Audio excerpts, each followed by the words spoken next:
잠시만 절 보세요. 투자로는 어렵게 생각하지 마시고요, 여러분. 그러니까 어떻게 생각하시면 되냐면 우리는 실제로 투자 결정을 내릴 때 어떤 일을 할까 말까 따질 때 수지를 맞춰본다고요. 그래서 수지 맞으면 하고 수지 맞지 않으면 안 하잖아요. 그때 수가 수입이고 지는 지출이라고요. 그래서 수입이 지출보다 크거나 같으면 투자하고 우리 수지 맞으면 같을 때 기분이 좋아져요, 나빠져요? 좋아지죠. 막 물건 뽀개지 않는다고요. 수지 맞았네 그러면서 물건을 뽀개지 않는다고.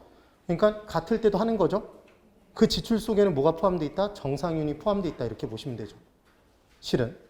그리고 지출이 더 크면 투자를 안 한다라고 기억하시면 끝나는 건데 단 투자의 정의상 지출은 현재 나가는 돈이고 수입은 미래 들어오니까 시점이 다른 두 개의 돈을 단순 비교하기 싫어서 투자 결정의 시점인 언제로? 현재 가치로 고쳐서 비교하는 거다. 현재 가치로 고치는 건 이자를 빼는 거니까 액면 금액이 작아져서 뭐라고 얘기한다? 할인. 그래서 결국은 할인한 후에 현금을 수익과 지출로 구분해서 투자 결정하는 방법이죠. 그래서 할인연금 수지 분석법이라고 하는 거죠. 또는 할인연금 흐름 분석법. 그때 투자한 주어져 있는 미래 수입을 요구 수익로 할인해서 나온 수입의 현재 가치와 지출의 현재 가치의 크기를 빼서 크기 비교하는 게 무슨 법이고? 순현가법이고 나눠서 크기 비교하는 게 무슨 법? 수익성 지수법. 빼서 크기 비교할 때는 얼마가 기준이 되고 0이 기준이 되고 나눠서 비교할 때는 1이 기준이 되는 거다. 수입의 현가와 지출의 현가를 같게 만들어주는 할인율은 결국 그 투자한 내부에 존재하는 수익률로 붙은 이자대로 깠으니까 원래 금액이 되는 거다. 그래서 수입의 현가와 지출의 현가를 같게 만들어주는 할인율이 바로 그 투자의 내부 수익률이더라. 맞나요? 그래서 내부 수익률과 요구 수익률이 같아지면 결국은 수입의 현가와 지출의 현가는 무조건 같아지죠. 같다. 그래서 순현가는 0과 같아지고 수익성 지수는 1과 같아진다. 그래서 순현가법과 수익성 지수법에서는 순현가를 계산하기 위해 수익성 지수를 계산하기 위해서 요구 수익률이 필요한 거죠. 맞아요? 근데 내부 수익률을 계산할 때까지는 요구 수익률이 필요 없었죠. 근데 내부 수익률만 가지고는 투자 결정을 못 내리죠. 그래서 비교의 대상이 뭐가 필요하다? 요구 수익률. 그럼 어떻게 생각하면 쉽냐면 자, 이쪽 보세요. 순현가법 투자 분석 기법인가요? 맞죠? 수익성 지수법도 투자 분석 기법이죠. 내부 수익률법도 투자 분석 기법이죠, 여러분. 그럼 우리는 투자 분석을 할 때 무언가 비교해서 투자 결정을 하잖아요. 그 항상 투자 결정 기법이 나오면 얘는 기준이 있다고요. 비교의 대상이 있다는 얘기죠. 순현가법은 뭐랑 비교하고? 0과 비교하고. 순현가법은 0과 비교하고 수익성 지수는 뭐와 비교하고? 1과. 내부 수익률법은 뭐랑 비교한다? 네? 내부 수익률법은 내부 수익률과 비교한다? 요구 수익률과 비교한다. 맞죠? 여기 순현가법과 수익성 지수법에는 요구 수익률이 녹아들어 있나요? 얘들로 할인한 거니까. 얘는 기준으로 사용되죠? 질문. 요구 수익률은 투자자의 주관적 수익률이잖아요. 그래서 투자자의 주관적 수익률인 요구 수익률이 할인연금 수지분석법에서는 다 적용되니까 결국은 동일한 투자를 놓고도 투자자별로 채택 기각 여부는 투자자의 최소한도로 요구하는 수익률에 따라 다 달라진다? 객관적으로 주관적으로? 주관적으로 다 달라지죠. 그러니까 할인연금 수지분석법은 다 요구 수익률이 사용되는 거네요. 다 계산하는 데 사용된다 그러면 X죠. 이 세 가지 중에 유일하게 계산할 때 사용하지 않는 건 뭐다? 내부 수익률법이죠. 네. 그럼 사전적으로 필요 없는 것. 자, 여기서 포인트. 표현. 사전적으로 라고 표현하면 얘는 뭘 구하기 전? 순현가법의 순현가를 구하기 전, 수익성 지수법의 수익성 지수를 구하기 전, 내부 수익률법의 내부 수익률을 구하기 전이죠. 네. 그럼 사전적으로 요구 수익률이 필요 없는 것 하나는 내부 수익률법이죠. 네. 그런데 내부 수익률법은 요구 수익률이 필요 없다 그러면 X네요. 기준으로 필요하죠. 기준으로. 이 내용을 기억하셔야 돼요. 그럼 이제 실제로 계산을 한번 해볼게요. 칠판 그대로 보세요. 1번 투자와 2번 투자와 3번 투자가 있답니다. 그때 순현가가 순현가가 얼마냐면 얘가 1,000만 원이래요. 얘 1,500이라면 2천만 원이래요. 그럼 순현가법에 의해서 투자 결정할 때는 기준이 뭐였죠, 여러분? 0이에요. 그럼 순현가법에 의해서 투자 결정할 때 아까까지는 뭘 한 거냐면 하나의 투자를 놓고 할까 말까를 따졌잖아요. 걔를 뭐라고 표현하냐면 단일 투자안의 투자 결정이라고 해요. 근데 지금은 여러 개 중에 하나를 고르는 투자 결정을 하고 싶죠. 얘를 상호 배타적인 투자안의 투자 결정 또는 복수의 투자안의 투자 결정이라는 표현을 씁니다. 무슨 대단히 어려운 내용 같지만 결국은 여러 개 중에 하나를 고를 때가 있고 하나를 놓고 할까 말까를 결정할 수가 있다는 얘기였잖아요. 그럼 아까 하나의 투자를 놓고 채택 기각 여부를 판단할 때는 같게 나왔었죠? 크다 작다 똑같았잖아요. 그럼 여러 개 중에 하나를 고를 때는 이때 또 똑같아질 것이냐 지금 그 얘기인 거죠. 그래서 1번, 2번, 3번 순현가가 각각 이렇게 돼 있다면 1번 한다, 2번 한다, 3번 한다. 3번 하나요? 3번 하죠. 왜 3번 해요? 순현가의 정체가 뭐죠? 현재 시점으로 고친 수익이죠. 현재 시점에 수입에서 현재 시점에 지출을 빼면 그게 현재 시점의 수익이잖아요. 그러니까 걔는 클수록 좋다. 이 내용이었죠. 그래서 순현가가 기준인 얼마를 넘어가는 애들 중 0을 넘어가는 애들 중 제일 클 걸 선택한다. 그럼 반드시 부의 극대화가 추구된다. 수익이 제일 클 게 선택되는 거다. 자, 부의 극대화의 추구가 뭔지를 설명드려 볼게요. 자, 잘 들어보세요. 이걸 잘 이해를 못 하셔서 끝까지 어려움을 겪습니다. 여기를 보실까요? 부의 극대화의 추구란 이 얘기예요. 내가 가진 재산이 있는데 투자안들이 여러 개가 있습니다. 그럼 그 투자안들 중에서 나는 내 미래 수익, 내 장래 수익을 제일 크게 만들어줄 투자안을 채택하겠죠. 맞아요. 그게 나의 부의 극대화를 추구한 거죠. 그러니까 결국은 부의 극대화의 추구란 부의 극대화의 추구라는 것은 추구한 것이라는 것은 추구는 결국 수익이 제일 클 걸 선택하는 건가요? 여러 투자안들 중에 이 얘기죠. 그러면 수익이 제일 클 걸 말 그대로 선택했어요. 그럼 부의 극대화를 추구한 건가요? 맞죠? 그런데 수익은 하나의 금액에 의해서 결정됐나요? 두 금액의 합인가요? 실은 두 금액의 합이 아니라 곱하기죠. 하나는 금액이고 하나는 비율이잖아요. 이 둘을 곱해서 얘가 나온 거예요. 그럼 이렇게 표현하면 만나보세요. 투자액이 제일 클 걸 선택하면 반드시 수익이 제일 클 게 선택이 되는 것이다. X인가요? 뭐가 작으면? 수익률이 작으면 수익이 제일 크지 않을 수 있잖아요. 다시 질문. 수익률이 제일 클 걸 선택하면 반드시 수익이 제일 클 게 선택이 된다. X죠. 뭐가 작으면? 투자 규모가 작으면 수익률이 높더라도 수익이 제일 크지 않을 수 있잖아요. 맞나요?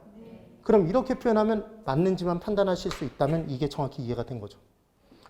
동일 투자 규모를 갖는 투자안들 사이에서는 동일한 투자 규모를 갖는다면 그 말은 투자액이 같다는 얘기죠.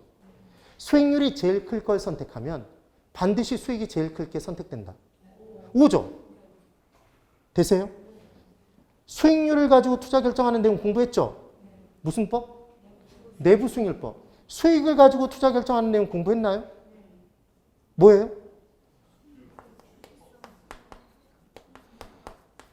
순현가법이죠. 왜냐하면 얘가 결국 현재 시점에 순수익이었잖아요. 순이익. 수입의 현가에서 지출의 현가를 뺀 값이니까.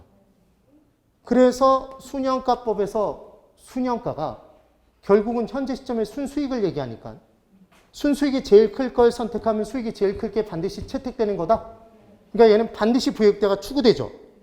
그래서 여기서 결정을 내려버린 거예요. 순현가법은 예쁜 놈. 예쁜 놈. 그래서 얘에서는 무언가 내용이 나오면 무조건 장점. 무조건 장점. 질문. 7번 보고 대답해 보세요. 수년가법에서 요구 수익률을 복수로 존재시킬 수 있는 건, 둘 이상의 요구 수익률을 적용시킬 수 있는 건 수년가법의 장점이다. O, X. O예요? 왜 장점이에요? 아, 얘는 무조건 장점이라고요. 수년가법은 가액이죠. 더하기가 돼요, 안 돼요? 자, 지금 무슨 질문 드린 거냐면 이 셋을 동시에 다 했어요. 돈이 넘쳐나서 셋을 다 했어. 그럼 누릴 수 있는 수년가는 4,500이라고 얘기할 수 있나요? 있죠. 얘는 가액, 돈이니까 더하기가 된다고요. 특히나 현재 시점의 돈들이니까. 더하기가 된다는 걸 좀 더 있어 보이게 뭐라고 얘기하죠? 가치 가산의 원리가 적용된다? 그러면 수년가법에서는 전체 투자안의 수년가는 개별 투자안의 수년가의 합이라고 볼 수 있다? 맞죠? 됐어요? 이 개념이 기억나시면 돼요. 그 다음 수년가법에서는 요구 수익률로 할인했나요? 아니 지금 이걸 계속 얘기했는데 딴소리를 하고 있죠? 수년가법에서는 요구 수익률로 할인하잖아요. 그럼 이렇게 표현하면 만나보세요. 수년가법에서 적용하는 할인율은 투자자의 주관에 의해서 결정된다. 요구 수익률은 주관적으로 결정되는 거 맞죠? 위험이 크면 높게 조정하고 위험이 작으면 낮게 조정하는 할인율이죠? 그러면 투자가 끝나면 재투자를 할 수 있습니다. 그럼 재투자할 때 수년가법이 우월해요? 수익성지수법이 우월해요? 수년가법 얘가 예쁜 놈이니까. 그럼 재투자하는 미래 수입은 요구 수익률로 할인하는 게 좋다? 내부 수익률로 할인하는 게 좋다? 요구 수익률. 얘 무조건 장점이라니까. 얘 요구 수익률로 할인하죠? 이렇게 기억을 해두시면 돼요. 이게 문제를 푼 요령입니다. 되셨죠? 네. 이 개념이 기억나셔야 돼요. 그런데 자, 이제 여기 보세요. 얘가 1,500이래요. 1번, 2번, 3번의 수년가가 1번은 1,000만 원, 2번 1,500, 3번이 1,500이랍니다. 그러면 수년가법에 의해서 투자 결정할 때는 2번과 3번의 우열을 가릴 수가 없잖아요. 맞죠? 그래서 봤더니 수익성 지수가 얘는 1.5고 얘는 2고 3이래요.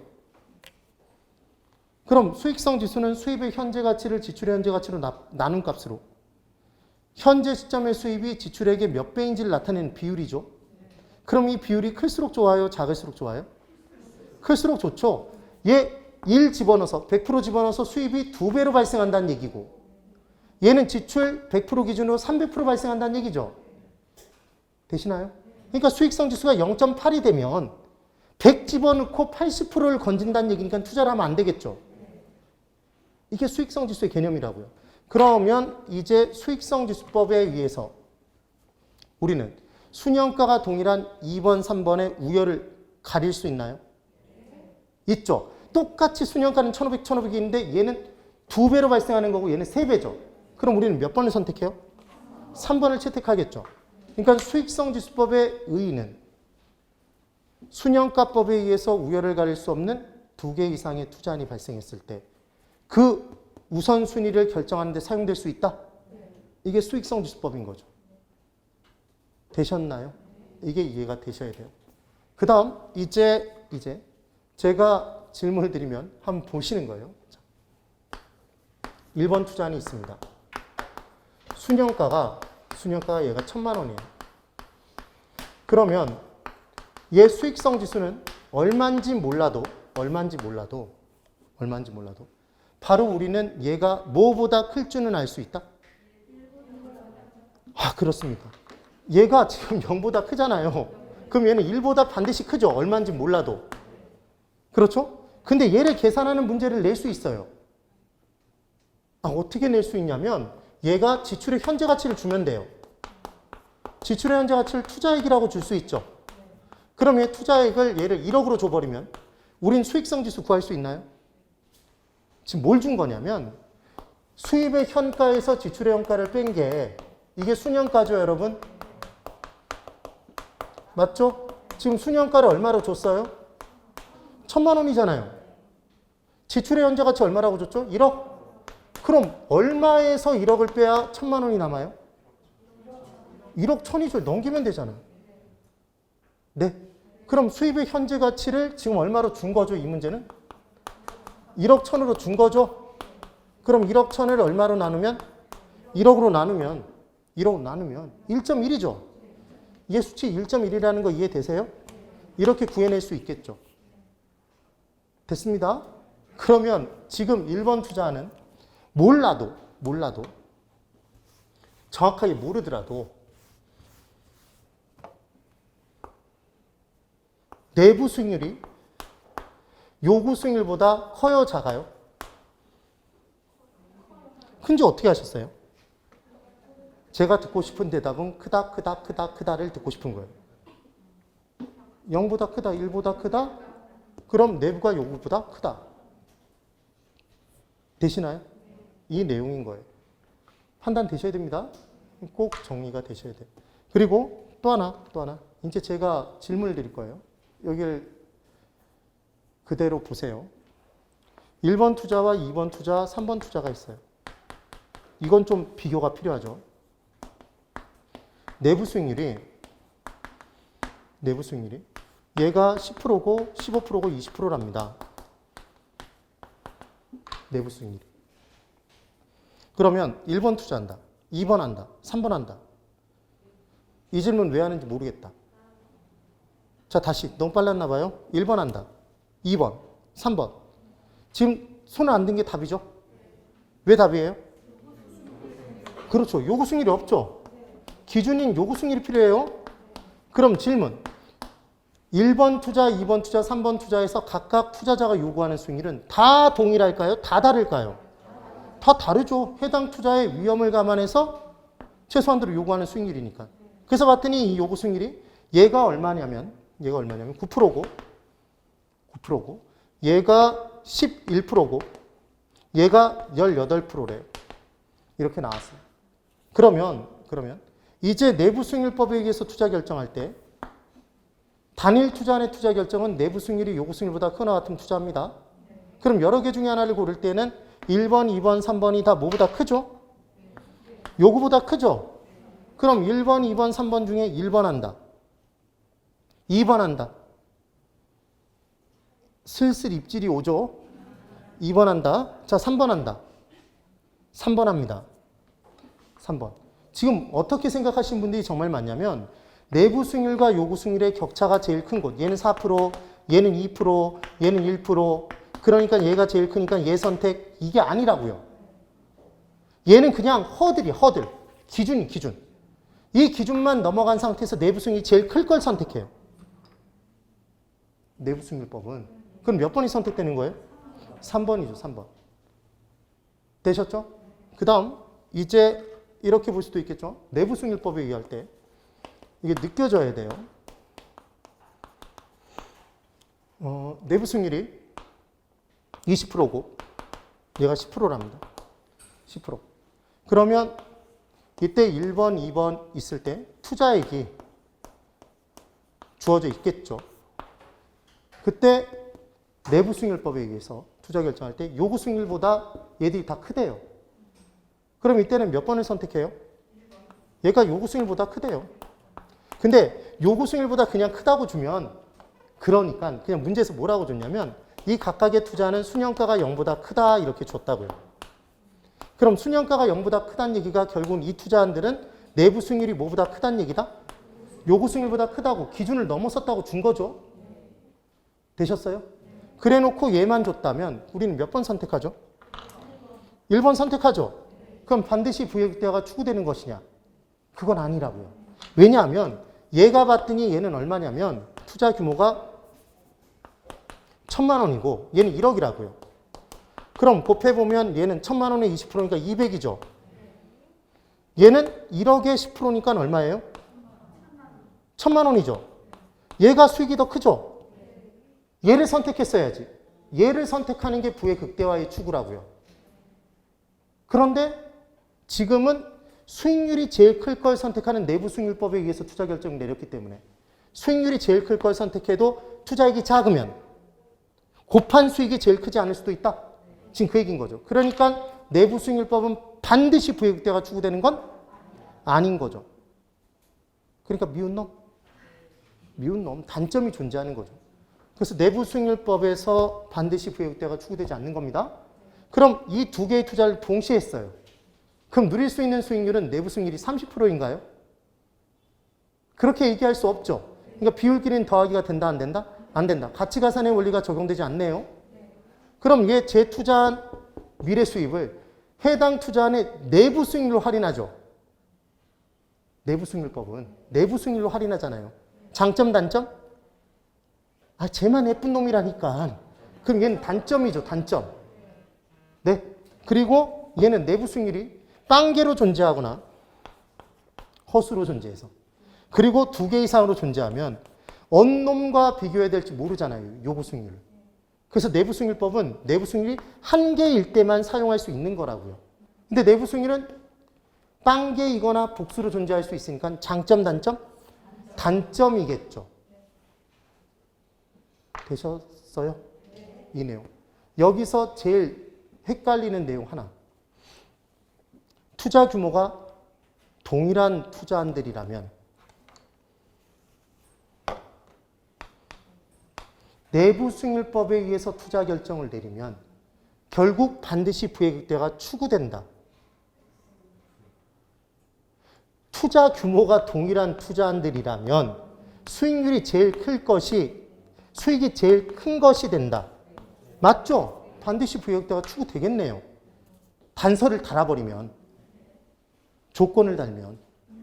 근데 그 조건 없이 그냥 내부 수익률법에 의해서 투자 결정할 때 반드시 부의격대가 추구된다 그러면 X라고요. 하실만 하죠? 이게 제가 지금 설명드린 할인연금 수지분석법에 시험 나올 수 있는 전부라고 생각하시면 돼요.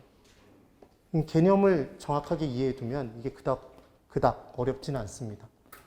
됐죠? 네. 그렇게 정리가 되시면 돼요. 그래서 지금 105페이지 보실래요? 105페이지에 8번 투자분석기법에 제가 이 부분 좀 자세히 설명드렸어요. 하도 이해를 못 하시는 분들이 많아서. 근데 실제로 이해하기 힘들어요. 저도 대학 때 학교 다닐 때 공인회계사 공부를 잠깐 할 때 재무관리 부분의 수업을 나름 유명하다고 얘기하는 신촌 가서 유명한 강사한테 들었는데 순영가법과 수익성지수법, 내부수익률법이 이런 얘기인지 모르고 들었어요. 그냥 NPV, IRR 이런 식으로 얘기하면서 그냥 들었다고요. 이 개념인지도 모르고 왜 할인하는지도 모르고 그냥 계산기 두들기는 방법을 배웠다고요. 어려워요. 어려워. 근데 본질 자체는 사실상 까놓고 보면 정말 쉽다고요. 그걸 이해하시면 돼요. 그냥 수지 비교예요. 수지 비교. 수지를 맞춰보는 겁니다. 그래서 할인연금 흐름분석법, 할인 현금 수지분석법 똑같습니다. 별표 3개. 괄호 1번 의.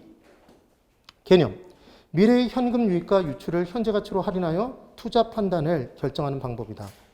분석 절차를 보세요, 여러분. 분석 절차의 별표 3개. 첫 번째 1번. 미래의 예상 수익과 지출을 추계한다. 수지를 추계해 보는 거죠. 추정해서 계산합니다. 추계라는 표현을 썼던 이유는 아직 실현된 게 아니니까 추정해서 계산하는 거죠. 그 다음 2번. 위험을 평가하여 위험 조정 할인율을 결정한다. 이게 요구 수익률의 결정이죠. 그래야 3번 미래 수익과 지출을 현가화시킬 수 있죠. 요구 수익률이 없으면 당연히 할인을 못하죠. 그러니까 순서가 수지를 추계하고 이쪽 보실래요? 여러분, 미래 수익과 지출을 추계해야 이 미래 수입이 똑같이 실현되지 않을 확률 위험을 측정할 수 있겠죠. 위험을 측정해야 요구 수익률을 산정할 수 있죠. 그러니까 순서가 요구 수익률부터 산정하고 수지를 추계할 수가 없다는 얘기. 순서가 미래 수익과 지출액이 얼마인지 추계를 하고 이 미래 수입이 똑같이 실현되지 않을 확률 위험을 측정해서 위험에 대한 대가인 요구 수익률을 산정하고 그 요구 수익률로 얘를 할인하죠. 그리고 투자 결정하잖아요. 지금 순서가. 걔를 바꿔놓으면 헷갈린다고요. 헷갈린다고. 그 다음 현금 수지 측정. 수입의 종류. 운영 수입이 있고 처분 수익이 있습니다. 운영 수입이 바로 보유기간 동안 놀리지 않고 발생하는 임대 수입이죠.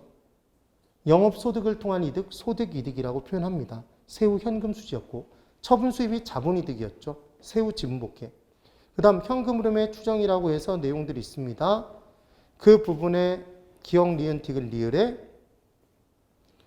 니은 체크 하나, 디귿 체크 하나, 리을 별표 셋. 디귿도 별표 하나로 바꾸세요. 그 다음 괄호 2번에 현금 흐름이 있어요. 현금 흐름은 현금 유입에서 유출을 빼서 구한다라고 되어 있고, 괄호 3번에 순현가와 내부 승률의 개념이 있습니다. 그 순현가 부분의 별표 셋. 니은 식 있죠, 여러분? 순현가는 현금 유입의 현가합 마이너스 현금 유출의 현가합. 그 내용이 나옵니다. 그래서 순현가가 0보다 크거나 같으면 투자하고 작으면 투자하지 않는다. 파란 글씨들만 다 찾아다니시면 돼요. 할인율로 뭘 사용한다? 요구 수익률. 그 다음 106페이지. 내부 수익률. 1번 의미, 기업, 투자한 자체의 수익률로 기대 수익률을 의미한다. 그래서 기업의 별표 둘, 내부 수익률 자체의 별표 셋, 니은 별표 셋, 현금 유입의 현가와 현금 유출의 현가의 합을 같게 만들어주는 할인율이다. 그래서 순현가를 0으로 만드는 할인율입니다. 수익성 지수는 1이 되겠죠. 네. 그리고 비교. 순현가법에서는 뭐로 할인하고? 요구 수익률. 내부 수익률법은 뭐로 할인한다? 여러분, 이름이 뭐예요? 내부 수익률법이니까 내부 수익률로 할인하겠죠. 그렇게 기억하시면 돼요. 그래서 비교 1번에 별표 둘, 비교 2번에 별표 셋. 순현가법이 예쁜 놈이죠. 순현가법이 내부 수익률법보다 이론적으로 우월하다. 반드시 부의액대를 추구하므로. 그 다음 괄호 4번에 수익성 지수법이 있습니다. 수익성 지수의 수입의 현가가 분자로 들어가죠. 지출의 현가는 분모로 들어갑니다. 투자안의 우선순위를 결정할 때 사용되기도 한다. 별표 하나. 수익성 지수가 큰 순서부터 채택합니다. 그때 수익성 지수는 1 기준으로 크거나 같으면 투자하고 작으면 투자하지 않습니다. 그래서 괄호 5번의 종류의 순현가법, 내부 수익률법, 수익성 지수법 있는데 다 본 거죠, 여러분. 그 부분에 별표를 3개 쳐두시고 꼭 한번 체크하세요. 그 다음 괄호 6번에 순현가법과 내부 수익률법의 비교라고 있습니다. 파란색으로 표시된 부분이 핵심이에요. 이것만 정확히 기억하시면 됩니다.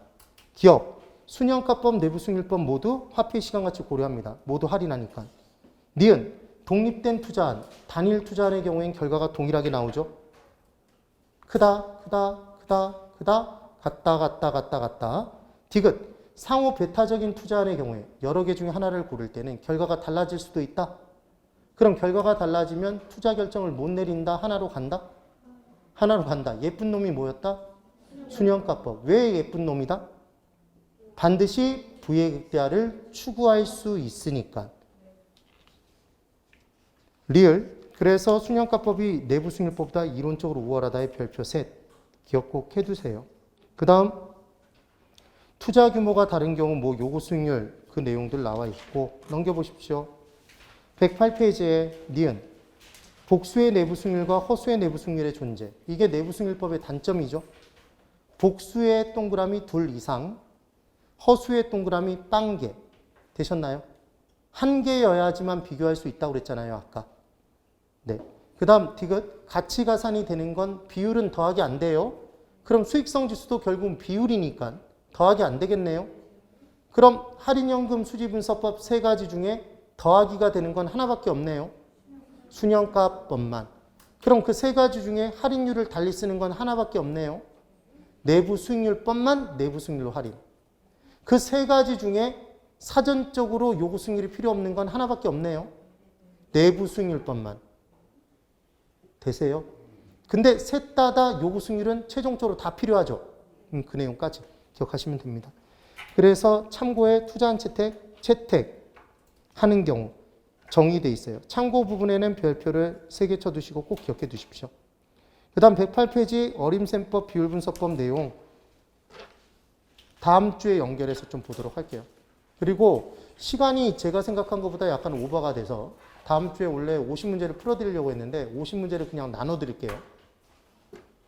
네, 해설을 간단하게 달아서 나눠드릴 테니까 가장 중요한 부분들이라고 생각하고 꼭 한번 정리하시고 다음 주에 금융론 부분 중요한 내용들 체크해드리고 개발론 간단하게 보면 진도는 끝납니다. 예. 고생 많으셨고 오늘도 힘내셔서 달리시면 오늘이 129일이더라고요, 여러분. 네, 합격하실 수 있어요. 무슨 날짜만 얘기하면 이렇게 째려보죠? 예. 째려보지 마시고 제가 시간에 가라고 한 건 아니잖아요. 열심히 정리하셔서 꼭 합격의 순간까지 같이 하시는 겁니다. 네, 오늘 여기까지. 대단히 수고 많으셨습니다.